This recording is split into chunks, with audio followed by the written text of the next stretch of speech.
বাংলাদেশের গণতন্ত্রের অভিজ্ঞতা বহুত পুরানা।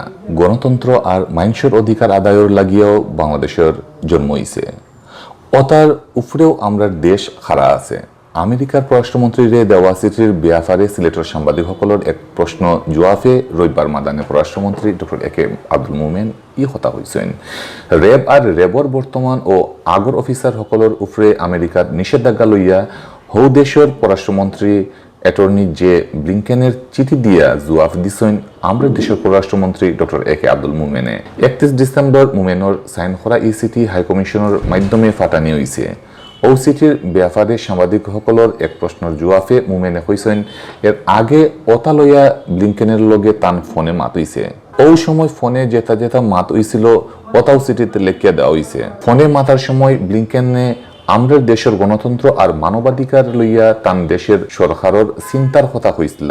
পররাষ্ট্রমন্ত্রী কইছেন চিঠির মাঝে তাইন লেখছেন আমরার ইকানো গণতন্ত্রের চর্চা নয়া নাই। যখন দুনিয়ার বুকুত আমেরিকার জন্ম হইছে না তখনও আমরার ইতাত গণতন্ত্র আছিল।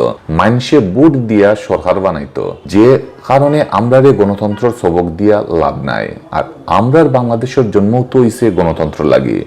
মন্ত্রী কইছেন রেব লইয়া আমেরিকায় যেতাম মাতের ইতা একেবারেই আন্দু। টানটাইন কইরা 10 বছরে বাংলাদেশ থাকি 600 মানুষ নাই হইছেন। আর আমেরিকাত বছরও 1 লাখ মানুষের হদিস মিলে না। আর পুলিশে গুলি করি মারে হাজার হাজার মানুষ। এই সময় কেউ দেখে কোনটা মাতই না।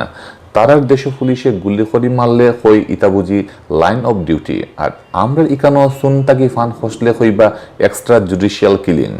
তারার ইজাত বেখেয়ালি মাতকথা শুনিয়া আস্তায় না খান্তায়।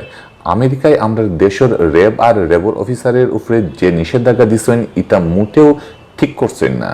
এখনো এই সিদ্ধান্ত বদলানোর সুযোগ আছে। মূলত চিঠিত অতাও লেখা হয়েছে করিয়া কইছেন পররাষ্ট্রমন্ত্রী মোমেনে।